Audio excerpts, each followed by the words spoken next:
마태복음 21장입니다.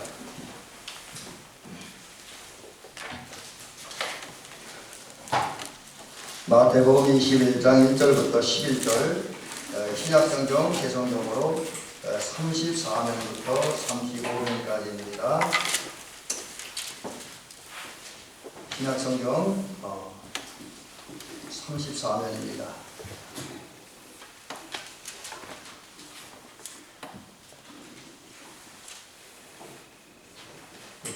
다 찾았나요? 그러면 제가 공독을 해 올리겠습니다. 그들이 예루살렘에 가까이 가서 감람산 벳파게에 이르렀을 때에 예수께서 두 제자를 보내시며 이르시되 너희는 맞은편 마을로 가라. 그리하면 곧 매인 나귀와 나귀 새끼가 함께 있는 것을 보리니 풀어 내게로 끌고 오라. 만일 누가 무슨 말을 하거든 주가 쓰시겠다 하라. 그리하면 즉시 보내리라 하시니 이는 선지자를 통하여 하신 말씀을 이루려 하심이라. 일렀으되 시온의 딸에게 이르기를 내 왕이 내게 임하나니 그는 겸손하여 나귀 곧 몽에 매는 짐승의 새끼를 탔도다 하라 하였느니라. 제자들이 가서 예수께서 명하신 대로 하여 나귀와 나귀 새끼를 끌고 와서 자기들의 겉옷을 그 위에 얹음에 예수께서 그 위에 타시니 무리의 대다수는 그들의 겉옷을 길에 펴고 다른 이들은 나뭇가지를 베어 길에 펴고 앞에서 가고 뒤에서 따르는 무리가 소리 덮여 이르되 호산나 다윗의 자손이 찬송하리로다. 주의 이름으로 오시는 이여 가장 높은 곳에서 호산나 하더라. 예수께서 예루살렘에 들어가시니 온 성이 소동하여 이르되 이는 누구냐 하거늘 무리가 이르되 갈릴리 나사렛에서 나온 선지자 예수라 하니라. 네. 오늘 본문 말씀을 통해서 예루살렘에 입성하신 예수님을 담는 그리스도인, 전 제목이 길죠. 예루살렘에 들어가신 예수님을 담는 그리스도인, 이런 제목으로 말씀을 드립니다. 교회 절기로 볼 때 오늘은 종료주일입니다. 종료주일은 사순절 마지막 주일에 지키는 주일이고요. 또 예수님이 십자가에 달려 죽으시기 위해서 나귀 타고 예루살렘에 들어가신 그런 날을 종료주일이라고 합니다. 그런데 이제 그 예루살렘에 이제 예수님이 들어가셨다는 사실 자체가 중요한데, 이것을 이제 성경을 보니까 오늘 본문도 그렇고 또 구약 성경을 이렇게 연결해서 보면 예수님이 예루살렘에 입성하신 것은 철저하게 하나님의 계획, 예수님의 준비하심에 의해서 이루어졌다라는 것이죠. 이것은 결코 즉흥적으로 또 어떤 상황에 밀려서 어쩔 수 없이 이루어진 사건이 아니라고 합니다. 예수님은 하나님이 정하신 때 세상에 오셨습니다. 그리고 하나님이 정하신 그 어떤 삶의 그 틀, 그리고 말씀에 기록된 대로 30년간의 사생애를 사셨습니다. 그러니까 이제 이때 30년은 예수님도 자신을 위해서, 가족들을 위해서 사셨습니다. 특별히 이제 가족 생애를 보면 그 육신의 아버지인 요셉이 일찍 죽었습니다. 그래서 이제 장자인 예수님께서 그 가족들을 돌보는 일을 하셨고, 그러다 보니까 육신의 아버지인 요셉이 목수였잖아요. 그래서 그 육신의 아버지와 함께 오랫동안 생활하다 보니까 그 예수님은 목공에 뛰어난 재능이 있었다고 합니다. 그래서 제가 그 전에 젊었을 때, 신학생 때 예수전 연구공이 역사적인 예수님에 대해 공부할 때 들었던 얘기인데, 이 예수님께서 아마 우리 장로님이나 권사님이 잘 아실 거예요. 그 옛날 소를 서로가 닭갈면 멍에 있었잖아요. 긴 거 있죠. 두 마리죠. 근데 그 소와 소를 연결하는 그거를 기가 막히게 잘 만드셨다 그래요. 아주 그거엔 특별한 전문적인 기술이 있었다, 그렇게 얘기합니다. 그런 식으로 33년 동안 사셨어요. 그래서 육신의 가족들을 돌보시면서 30년을 사셨습니다. 그리고 이제 31살부터 33살까지 예수님은 하나님과 우리를 위해서 헌신하며 희생하며 순종하며 사셨습니다. 그걸 갖다 우리는 공생애라고 하지요. 그런데 주님의 공생애는 주로 갈릴리 지역을 중심으로 이루어졌습니다. 물론 갈릴리에서만 이루어졌다는 건 아니에요. 갈릴리를 중심으로 이루어졌습니다. 그러면서 이제 갈릴리 중에서 많이 복음을 전하셨고, 그 동시에 유대 전역을 틈틈이 다니시면서 이제 가르치고 또 선포하고 또 치유하면서 하나님 나라의 복음을 전파하셨습니다. 그러는 과정을 통해서 예수님은 선지자의 사명을 감당하셨고 제사장의 사명을 감당하셨고 왕의 사명을 감당하셨습니다. 왕의 사역을 다 마치셨습니다. 자, 그렇게 해서 이제 공생애가 어느 정도 정리되고 하나님 정하신 때가 되자 예수님은 이제 그 갈릴리를 떠나서 이제 여리고를 거쳐서 예루살렘으로 올라갑니다. 그리고 이제 그런 과정에 금요일 제가 주석책을 보니까 금요일 해지기 전이라고 그래요. 그러니까 금요일 정확히 얘기하면 금요일은 한 목요일쯤 되는 거죠. 이제 목요일 조금 전에 이제 벳바게라고 하는 곳에 도착합니다. 오늘 본문에 보니까 감남산 벳바게라고 했습니다. 그래서 주석을 보니까 이곳이 어디 가면 베다니와 예루살렘 사이에 있던 지역이다, 뭐 그렇게 얘기를 하고 있는데, 오늘 본문에 보니까 이 벳바게라고 하는 곳이 감남산에 인접한 어떤 그런 지역이었다라고 느껴집니다. 거기에 도착했을 때 예수님께서 두 제자에게, 이름은 모르겠어요 누군지, 오늘 본문을 기록하진 않기 때문에 이름은 몰라요. 근데 그 이름 모르는 두 제자에게 벳바게 마을 건너편으로 가서 이제 거기에 매여있는 나귀새끼를 끌어오라. 그리고 만약에 누가 왜 끌어가냐고 이의를 제기하면 주가 쓰시겠다 하라. 그러면 그 사람이 끌고 와서 허락할 것이다. 그렇게 말씀하십니다. 그래서 이런 과정들을 보면 예수님은 이미 이제 나귀 타고 예루살렘 올라가실 준비를 다 한 거예요.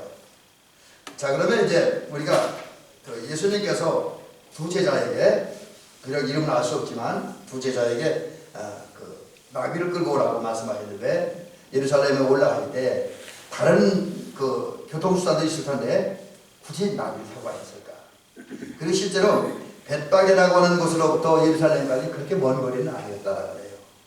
뭐 제가 알고 있기로는 한 몇 킬로, 한 10여 킬로 정도 안 되는 아주 작은 거리니까 충분히 걸어가도 가실 수 있다고 합니다. 그럼에도 불구하고 예수님은 걸어가지 않고, 그렇다고 말이나 아주 더 좋은 마차와 같은 교통수단을 이용하지 않고 굳이 나귀를 끌고 오라고 합니다. 실제로 예수님은 나귀를 타고 이제 예루살렘에 들어가셨습니다. 왜 그랬을까? 여기에는 이제 몇 가지 이유가 있는데, 여기 제가 정리한 걸 보니까 한 3가지 정도 이유가 있는데 2가지 거의 비슷합니다. 첫째는 제자들에게 이 나귀 타고 가는 모습, 그리고 거기서 되어지는 모든 것을 보면서 당신이 하나님의 성품을 가진 하나님이시고 메시아라는 것을 제자들에게 알려. 이때는 군중들이 아닙니다. 첫 번째 목적은 나귀 타고 예루살렘에 들어가신 것은 당신이 메시아라는 것을 제자들에게 알려주기 위해서. 메시아가 뭡니까? 죄에서 구원할 분을 말하는 거예요. 당신이 사람들을 구원할 자라, 특별히 죄에서 구원할 자라는 것을 알려주시기 위해서 나귀를 타고 예루살렘에 올라가십니다. 그 다음에 두 번째는 스가랴 9장 9절에 있는 예언의 말씀을 이루시기 위해서입니다. 스가랴 9장 9절에 보니까 이렇게 기록되어 있습니다. 시온에 따라 크게 기뻐할지어다. 예루살렘에 따라 즐거이 부를지어다. 보라, 내 왕이 내게 임하시나니. 여기 봅니다. 여기 중요한 게 내 왕, 이스라엘 왕이 이제 이스라엘에 온다는 거예요. 근데 그분은 어떤 분이냐? 공의로우시며 구원을 베푸시며 겸손하여서. 그리고 겸손한 왕이 어떻게 나타나냐? 나귀를 타시나니. 나귀의 작은 것 곧 나귀 새끼니라. 여러분, 이 말씀에 보면 예수님께서 겸손한 왕으로 나귀를 타고 예루살렘에 가신다. 그래서 백성들에게 나타난다. 이렇게 예언되었는데, 이 말씀을 이루시기 위해서 예수님께서 나귀를 타고 이제 예루살렘에 들어가려고 나귀를 끌고 오라고 하신 거예요. 세 번째 이유는 이제 나귀를 타고 예루살렘에 들어가면서 거기 되어지는 모든 일들과 그 과정을 통해서 당신이 예루살렘에 들어가는 모습을 본 모든 군중들에게 당신이야말로 이스라엘과 온 인류를 구원할 메시아라는 것을 증명하기 위해서. 여기 지금 그 예수님께서 나귀를 끌어오라고 명령하신 세 가지 이유 중에 두 가지는 당신이 메시아를 증명하는 건데, 하나는 제자들, 하나는 온 백성들, 온 군중들에게 증거하기 위해서였다고 하는 거지요. 그 후에 예수님은 이제 제자들이 나귀를 가져오자 나귀를 타고 예루살렘에 들어가십니다. 그것을 증명하는 게 이제 오늘 본문 말씀의 7절에 보니까 예수께서 그 나귀에 타시고라고 했고요. 10절에 보니까 예수께서 그 예루살렘에 들어가시니라고 되어 있습니다. 이것은 이제 좀 떨어진 말씀이긴 하지만 연결해서 해석을 해보면 예수님께서는 나귀를 타고 예루살렘에 올라가셨습니다. 그런데 여기 중요한 게 또 하나 있습니다. 예수님께서 이제 나귀를 타고 예루살렘에 들어가신 이 사건 속에는 중요한 교훈과 중요한 진리가 담겨져 있습니다. 하나는 제가 조금 전에 말씀드린 것처럼 철저하게 하나님 아버지와 예수님의 준비와 계획에 의해서 이루어졌고요. 또 하나는 이게 중요한 거예요. 제자들의 순종에 의해서 이루어졌습니다. 제자들에게 예수님이 벳바게 건너편 마을로 가서 나귀 새끼를 끌어오라 그랬어요. 근데 제자들은 그 말을 그대로 했습니다. 나귀 새끼 끌어왔습니다.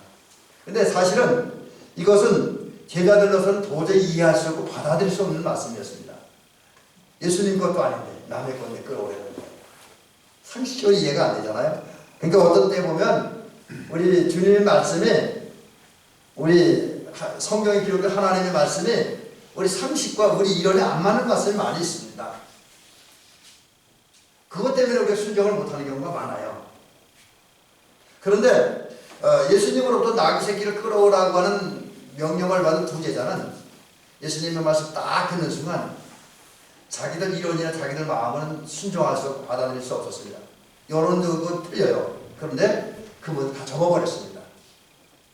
예수님 말씀 앞에 자기 이론, 자기 생각, 주변 여론 다 접어버렸습니다. 그리고 벳바게 마을 건너편으로 가서 매여있는 나귀를 끌고 왔습니다. 그리고 이제 예수님은 그 말씀 나귀를 타고 예루살렘에 올라가셨습니다.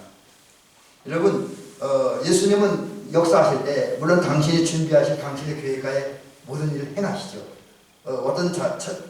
그래 보니까 예수님은 지혜로운 사업가래요. 우리가 사업하면 돈 버는 것만 생각하는데 그거는 그런 거죠. 예수님은 하나님 나라 확장을 위해서 인간 영혼을 위해서 거룩한 사업을 하는 영적 사업가다, 이런 의미죠. 지혜로운 분이래요. 그렇기 때문에 그 지혜로운 사업가이신 하나님 아버지 예수님은 당시의 뜻과 계획대로 역사하신다는 거죠. 그래서 이제 어떤 일들, 특별히 저와 여러분들을 구원하기 위해서, 우리들에게 해방과 자유를 주기 위해서, 우리들에게 은혜와 복을 주기 위해서, 우리에게 하나님 나라와 영생을 주기 위해서 주님은 역사하십니다. 이때 하나님의 뜻대로 하셔요. 하나님 준비하시고 하나님이 계획하시고 하나님의 뜻을 따라 역사하십니다. 그러면 동시에 주님은 우리 순종을 통해서 역사하십니다. 우리 순종. 근데 순종하려고 보니까 예수님이 요구하는 게 인간 상식으로 안 맞고, 우리 이론에 안 맞고, 우리 감정에 안 맞고, 우리 이론에 안 맞아요. 세상 여론에도 안 맞습니다. 그런데 그런 상황에서 그거 따지면 우리는 주님의 명령에 순종할 수 없고 주의 역사에 동참할 수 없고, 그 결과 주님의 은혜를 받을 수 없고 주님의 복을 받을 수가 없습니다. 여러분, 두 제자와 같이 우리 이론에 안 맞아도, 우리 생각이 안 맞아도, 우리 뜻에 안 맞아도, 세상 여론에 안 맞아도, 누가 뭐라 할지라도 주님 말씀 앞이라면, 주님 명령이라고 하면 그 모두 다 내려놔요. 접어버려야 돼요. 그 주의 말씀에 온전히 순종해야 됩니다. 자, 이제 결국은 예수님은 당신이 준비하셨고 제자에 순종할 때 예루살렘에 들어가셨습니다. 근데 예수님께서 이제 예루살렘에 들어가는데 이때 우리가 예루살렘에 들어가신 예수님의 목적을 또 하나 살펴볼 것이 있습니다. 그것은 조금 전에 말씀드린 것처럼 메시아, 당신이 메시아임을 충분히 백성들에게 가르치기 위함도 있는데 왜 가르치게 됐냐? 오늘 잠깐 이것을 말씀드려 보려고 합니다. 예수님이 예루살렘에 들어가실 때 적어도 오늘 본문에 나타난 그 현상들을 보면 이스라엘 사람들, 예루살렘 주민들과 제자들은 예수님이 메시아라는 것은 알았습니다. 모르는 건 아니에요. 알았습니다. 왕이라는 것도 알았습니다.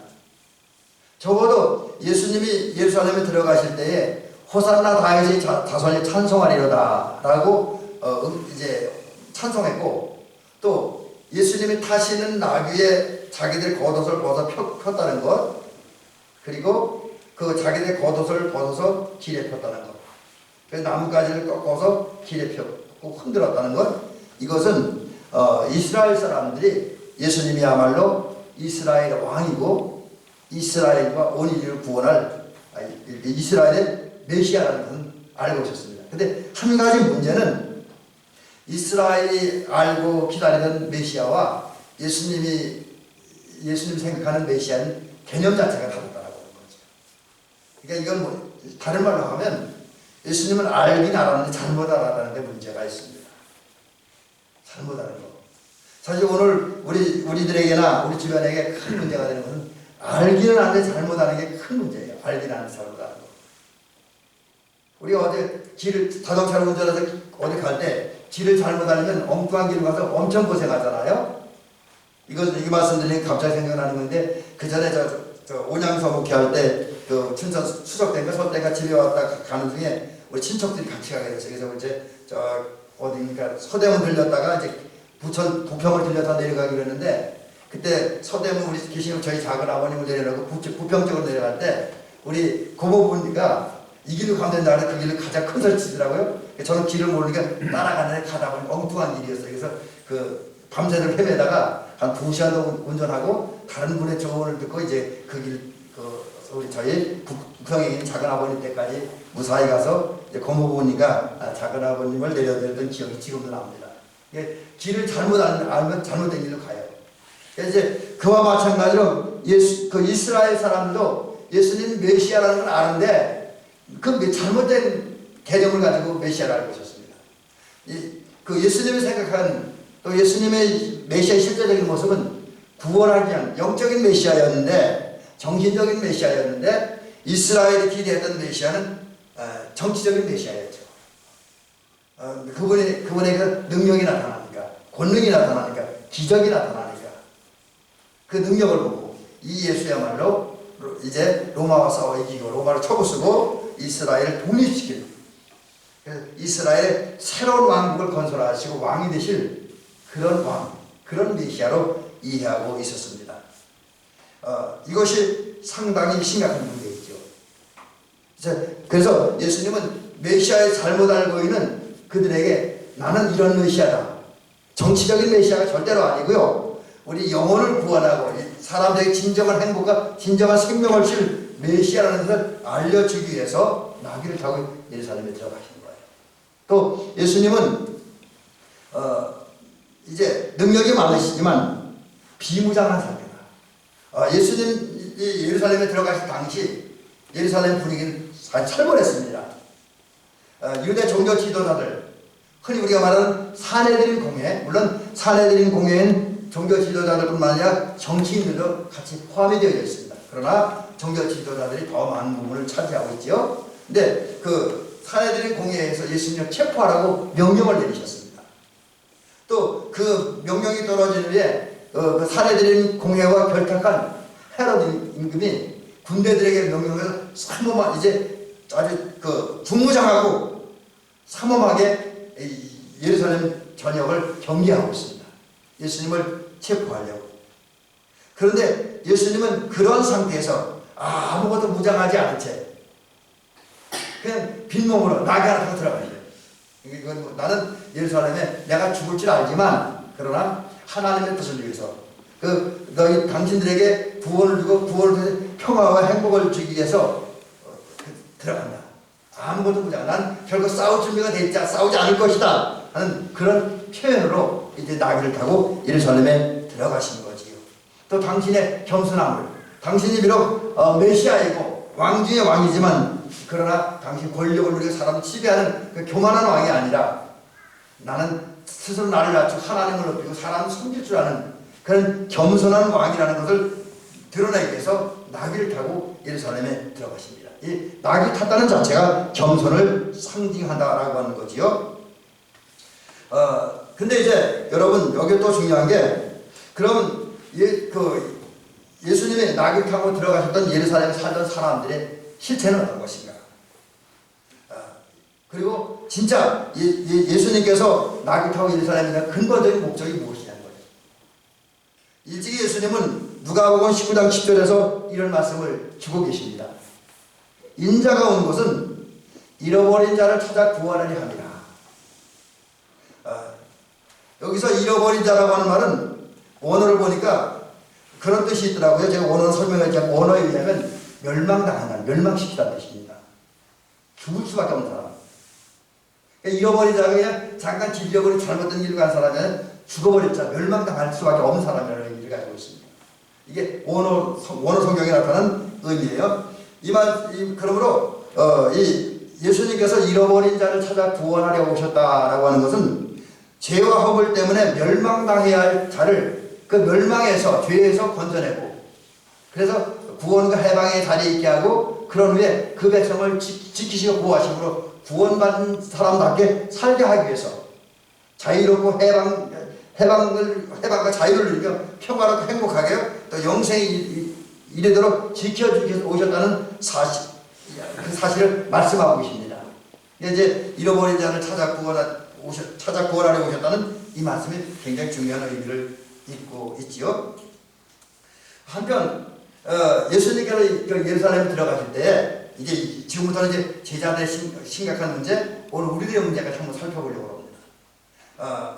예수님께서 이제 이런 여러 가지 다양한 목적과 다양한 표시로 나귀를 타고 예루살렘에 들어가실 때, 수많은 사람들이 또 예수님의 12 제자들도, 이제까지 12제자죠. 12제자들도 열렬하게 대대적으로 예수님을 환영합니다. 그래서 오늘 본문에 보니까 2제자가 나귀 새끼를 끌고 왔어요. 그러자 2제자와 다른 제자들이 자기들 겉옷을 벗어서가 그 예수님 타고 가실 나귀 등에 펼칩니다. 예수님이 올라앉습니다. 그러자 다른 사람들, 다른 제자들 군중들은 또 자기들의 겉옷을 펴서 겉옷을 길에 펴니다. 나무도 꺾어서 길에 펴니다. 그리고 나무까지, 우리가 흔히 종려나무를 하는데 종려나무까지를 흔들어요. 그리고 앞에서 뒤에서 많은 무리들이 따르면서 외칩니다. 뭐라 그러냐, 다 여러 가지 정리하고 한 마디 정리하면 호산나 다윗의 자손이요. 호산나 다윗의 자손이요.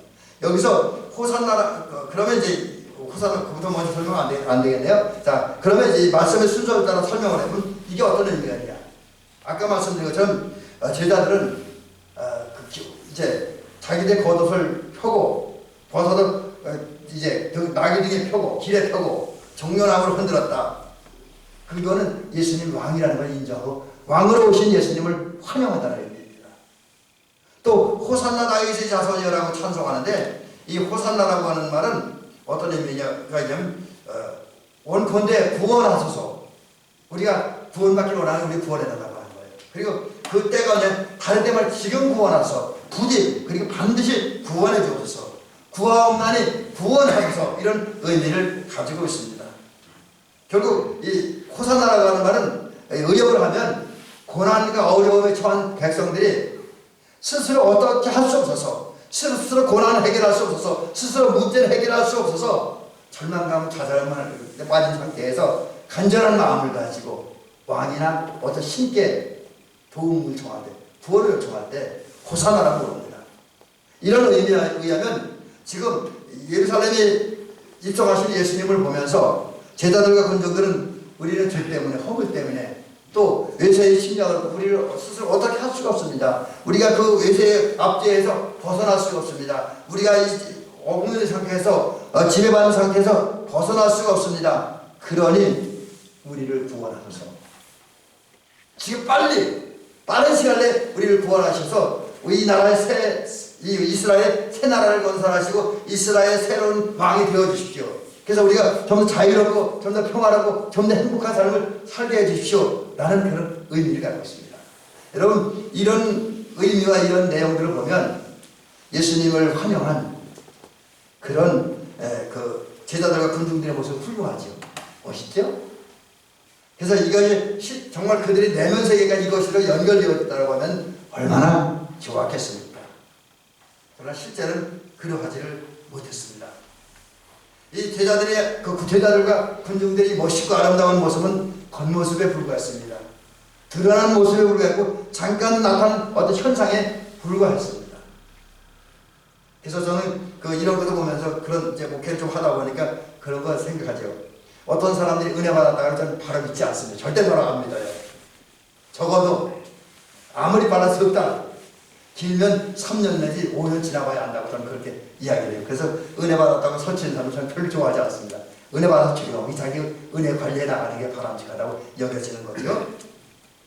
자, 그러면 왜 이분들이 이렇게 제가 멋진 모습 보였는데 겉모습에 불과하다고 말하면서 아직은 긍정적인 평가를 하지 않아요. 그 이유가 있습니다. 여러분, 이렇게 환영했던 군중들이 불과 4, 5일 후에 어떻게 변합니까? 제자들은 어떻게 변합니까? 4일 지났을 때 목요일 날 저녁에 최후야만 전해주신 예수님께서 겟세마네 동산에서 기도하셨잖아요. 그리고 기도를 마치셨을 때 어떤 현상이 벌어집니까? 가라온이다가 로마 군대를 이끌고 와요. 그때 예수님은 적어도 이스라엘 백성들이 생각하고 제자들이 생각하는 정치적인 메시아였다고 한다면 그들과 싸워서 로마 군대를 멋지게 물리쳐야 될 텐데 그렇게 하지 않잖아요. 무력하게 힘한 걸 못 써보고 체포됩니다. 그러자 제자들과 군중들은 실망을 해요. 다 도망갑니다. 다 도망가요. 심지어 빌라도가 재판을 할 때 예수님을 석방시켜 주라. 그러니까 재판하기 전에 이제 신문에 보니까 죄가 없어요. 그래서 이제 예수님을 풀어주러 가니까 군중들이 무슨 짓 합니까? 거기에는 예수님을 따라다니던 군중들 분명히 있을 텐데 그 군중들이 뭐라고 해요? 예수님을 십자가에 못 박아라 소리치잖아요. 폭도입니다. 폭도로 변했습니다. 제자들은 어떻습니까? 베드로는 주와 함께 죽을지언정 결코 주를 부인하지 않겠다고 큰 소리 쳤던 그 베드로조차도 예수님을 3번씩이나 부인하고 3번째 부인할 때는 저주까지 하면서 부인하잖아요. 결국 예수님이 예루살렘에 들어가셨을 때 나타난 모습을 보면 그들은 겉모습은 진짜 그리스도인이니까 진짜 제자 같고 진짜 주님을 살아가는 사람들 같았으나 내면 세계에는 그러하지를 못했다라고 하는 거죠. 좀 더 깊이 이야기를 해보면 이분들은 예수님이 베푸신 기적과 은혜를 체험하기 원했습니다. 그러나 기적과 은혜를 체험하는 데 필요한 일들은 하려고 하지 않습니다. 요즘 어쩜 우리 모습과 똑같아요. 하나님의 은혜는 받고 하나님의 기적을 체험하고 하나님의 복을 받으려고 하는데 그걸 하는데 필요한 일을 전혀 하지 않습니다. 또 영광을 얻으려고 해요. 예수님이 왕이 되면 권력, 높은 자리 차지하려고 하는 그래서 영광을 얻으려고 하지만 그 영광을 얻는 데 필요한 고난은 감당하려고 하지 않습니다. 또 예수님이 무리를 걷고 풍랑을 잔잔하게 하고 소경의 눈을 뜨고 오병이의 기적을 일으키고 각색병자를 고치고 문둥병자를 고치고 죽은 나사로를 살리고 이럴 때는 예수님 곁으로 몰려왔습니다. 예수님을 환영합니다. 예수님을 따라다닙니다. 그러나 예수님이 겟세마네 동산에서 십자가의 죽음을 앞에 놓고 처절하게 기도할 때 땀방울이 핏방울이 될 정도로 간절하게 기도하는 그 순간에 옆에 잠만 자고 있으면 제자들이랑 작자들이 잠만 자고 있습니다. 또 예수님은 십자가에 죽으시기 위해서 예루살렘에 올라가는데 제자라고 하는 자들이 누가 예수님 왕이 되면 더 큰 권력을 얻느냐는 문제가 싸우고 있습니다. 이게 제자들의 모습이에요. 군중들의 모습이에요. 겉모습은 그럴듯한데 내면 세계는 전혀 달랐어요. 속사람은 전혀 변화되지 않았습니다. 뭔가 잘못돼도 크게 잘못되어 있습니다. 저는 제가 조금 전에 오늘 이 설교를 하게 된 그 이유를 말씀드렸는데 그러니까 3월 30일 날 저희 이제 목요 동문 목회자들과 함께 이제 신동 교수님 강사를 모시고 요한복음 주석을 하고 있었습니다. 그분이 신약학을 이제 전공하고 요한복음하고 요한계시록을 전문적으로 연구한 학자니까요. 이제 이분을 통해서 그분 주석을 이제 쭉 하는 거 강의 듣는데, 듣는 중에 이 목사님이 그날 왜 예수님께서 사마리아 성에 가서 사마리아 수가성에 가서 그 한 여자와 대화하잖아요. 그 여자와 대화하는 그 과정을 주석을 하면서 이런 그 시를 하나 인용합니다. 그 시가 아마 좀 강단에서 이야기 좀 거북한 얘기도 좀 있는데 그대로 읽어드릴게요. 현대인의, 저는 이 시를 보면서 이게 나의 모습이고 우리들의 모습이고 우리 교회의 모습이 사회의 모습이다 제일 느껴봤습니다. 그래서 이 설교를 하게 되는데 이제 그 시를 그대로 소개해드릴게요. 이 시는 이성국 씨라고 하는 분이 썼고요. 1980년 아주 오래된 시입니다. 아주 오래된 시고요. 1980년에 출판된 문학과 지성사라고 하는 어떤 그런 시집에 실린 시입니다. 그래서 그 시를 낭독해 봅니다. 근데 이 시는 아주 부드러운 시는 아니고 산문 형식으로 되어 있습니다. 제목, 그날 지은이 이성국. 그날 아버지는 7시에 기차를 타고 금천으로 떠났고 여동생은 9시에 학교로 갔다. 그날 어머니의 낡은 날인 퉁퉁 부어올랐고 나는 신문사로 가서 하루 종일 노닥거렸다. 전방은 무사했고 세상은 완벽했다. 없는 것이 없었다. 이거 여기면 전혀 문제가 없어. 일상생활이 안전하고 편하네요. 근데 그 다음부터 문제죠. 그날 역전에는, 서울 금천역 주변을 말하는 것 같아요. 그날 역전에는 대낮부터 창녀들이 서성거렸고 몇 년 후에 창녀가 될 애들은 집일을 도우거나 어린 동생을 돌보았다. 그날 아버지는 미수금 회수 관계로 사장과 다투었고 여동생은 애인과 함께 음악회에 갔다. 그날 퇴근길에 나는 부추시는 멋진 여자를 보았고 사람이 사랑하면 죽일 수도 있을 거라 생각했다. 그날 태어난 나무들 위로 날아오르는 것은 다 새가 아니었다. 새가 아니라 다른 것도 있었다는 얘기죠. 근데 여기서 또 중요한 얘기가 있어요. 나는 모았다. 잔디밭 잡초 뽑는 여인들이 자기 집 삶까지 솎아내는 것을, 집 허무는 사내들이 자기 하늘까지 무너뜨리는 것을 나는 보았다. 새점치는 노인과 여기 변통은 똥통이라고 합니다. 똥통의 다정함을. 그날 몇 건의 교통사고로 몇 사람이 죽었고 그날 술집과 여관은 여전히 붐볐지만 아무도 그날의 신음소리를 듣지 못한다. 이거 중요한 거예요. 지금 수많은 사람들이 사회적인 문제, 어떤 개인적인 문제로 고민하고 고통당하는데 그 고통과 고민한 소리를 주변에 아무도 듣지 못했다. 모두 병들었는데 아프지 않았다. 지금 사회가 다 병들고 개인이 다 병들었다는 거예요. 정신적으로, 도덕적으로, 영적으로 다 병들었는데 병든 것을 모르고 아무도 아프지 않았다.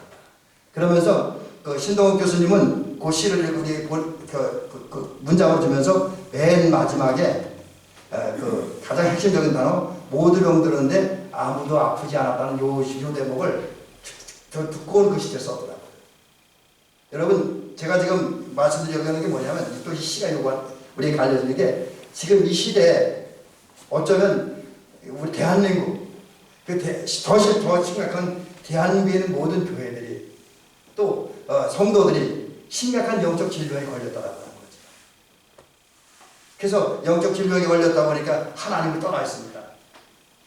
교회는 나오는데 하나님을 떠났어요. 그래서 우리나라에 요즘 우리 목사님들이나 신학자들이 얘기하는 게 또 젊은 목회자들이 진단하면서 얘기하는 게 우리 한국 교회는 가난한 교인들이 많다고 그러잖아요. 가난한 교인. 교회 안 나가는 교회가 가난한 교인이라고 하는데 요즘 신종 용어입니다. 그래서 이제 이 시대가 정신적 영적으로 하나님을 떠났고 그래서 무서운 사망의 함정, 멸망의 함정이 우리 앞에 숨겨져 있어요. 지금 너무나 큰 죄악 때문에 우리 앞에 있는 사망의 함정이 다 퍼져 있습니다. 얼마나 지금 위험한 지경에 있는지 모릅니다. 그런데 그걸 몰라요. 심지어 어떤 예언자가 어떤 그 영적 깊은 세계에 들어가는 분이 그 안타까운 모습을 보시면서 너 그렇게 하면 죽어. 그러니 그 길 가지 말고 이렇게 기도해. 주의 지켜. 성경 말씀대로 살아. 성경 좀 읽어. 찬양해. 헌신해. 봉사해. 전도해. 그렇게 말하면 그 사람을 싫어한다는 거죠. 싫어만 하면 괜찮습니까? 싫어만 하면 괜찮아요. 더 심각한 건 그런 사람 미워하고 경계하고 심지어는 그 옛날 유대 종교 지도자들이 그렇죠. 현대판 인민재판에서 여론을 통해서 인민재판에서 제거하고 죽이려고 없애려고 합니다. 여러분, 이런 시대에 우리는 살고 있는 거예요. 근데 중요한 건 예수님이 이러한 사람들이 살고 있는 현장 속으로 갔다는 거죠. 예루살렘이 지금 그런 자기가 심각한 병에 걸렸는데 그것도 모르고 계속 못된 짓만 하는, 나쁜 짓만 하는 범죄 속으로 사망 속으로 깊이 들어간 사람이 득실득실 거려요. 그리고 그 속에 들어가면 예수님은 죽는데 예수님은 나귀를 타고 그곳에 들어가십니다. 오늘도 마찬가지예요. 오늘도 현대인들이 예수님 그런 말씀을 하면, 그런 역사를 하면 별로 안 좋아해요. 어쩌면 오늘 우리 한국 교회가 또 세계 교회가 이렇게 영적으로 침체하는 것은 이 시대의 아픔을 지적해서 그런지도 모르겠습니다. 얼마 전에 지난 목요일날, 그전 목요일날 우리 신동훈 교수님이 우리 강단에서는 하나님이 하고 싶어하는 일을 마음껏 하는 그런 교회, 그런 목회자가 됐으면 좋겠다, 그렇게 얘기를 하시더라고요. 왜냐하면 오늘 너무나 많은 사람들이 자기가 병들었으면 병들었으면 몰라요. 그런 상태에서 자기 병을 지적하니 그것조차 싫어하기 때문에 강단에서도 온전한 말씀이 선포되지 못하는 경우가 많이 있다라고 합니다. 그래서 오죽하면 강남 같은 데 가면 강남에서는 웬만한 교회에서는 목사님 회개해서 설교를 못한다는 얘기도 있습니다. 참 안타까운 이야기이지. 자, 이런 시대에 예수님은 그래도 죽음을 모르시고 고난을 모르시고 우리 가운데 찾아오셔요.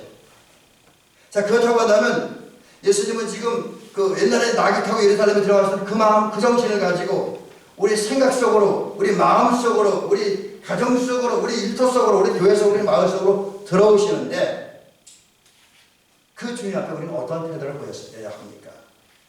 그래서 제가 조금 전에 말씀드렸지만 그 말씀을 다시 한번 소개해드리려고 합니다. 적어도 우리는 예수님이 들어올 때 자기들의 겉옷을 벗어서 예수님이 다시 나귀 등에 펴고 길가에 펴고 나뭇가지를 꺾고 길에 펴고 흔들었던, 그리고 예수님을 향해서 호산나 다윗의 자손이여 찬송하리로다 주의 이름으로 오시는 이여 하며 찬송했던 그런 군중들의 모습을 본받아야 돼요. 근데 여기서는 그들이 잘못된 마음을 본받는 게 아니에요. 적어도 그들처럼 우리는 예수님을 우리의 왕으로 인정하고 모셔드리고 환영하고 영접하고 그분께 찬양을 드려야 된다는 거죠. 또 예수님이야말로 나의 유일한 구세주야, 나의 유일한 메시아라고 인정해야 된다는 거죠. 그건 진짜 겉모습이 아닙니다. 마음으로 예수님을 왕으로 모시고 나는 그의 종으로 그 앞에 낮아지고 또 그분은 나의 구세주야. 그래서 그분을 전적으로 의지하고 그분을 전적으로 바라보고 그분을 담고 그분을 살아가는. 그래서 우리는 모양만 담는 것이 아니라 내 내면 세계가, 내 마음과 정신이 예수님을 담는 그런 성도로 변화되어져야 된다는 겁니다. 여러분, 이게 종료주일 아침에 그리고 이 고난 주간에 나귀 타고 예루살렘 들어오신 예수님의 모습을 보면서 해야 됩니다.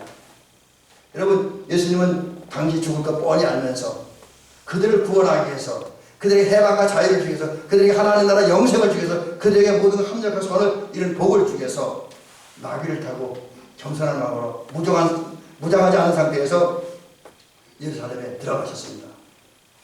그 주님을 우리는 우리 왕으로, 우리의 메시아로 인정하고 그 예루살렘에 들어가신 그 주님의 마음, 그 주님의 생각을 우리가 배우고 담고 그 주님처럼 살아가는, 그래서 우리가 예루살렘에 들어가신 예수님의 목적을 이루어드리는 저와 여러분들이 되시기를 주의 이름으로 축원합니다.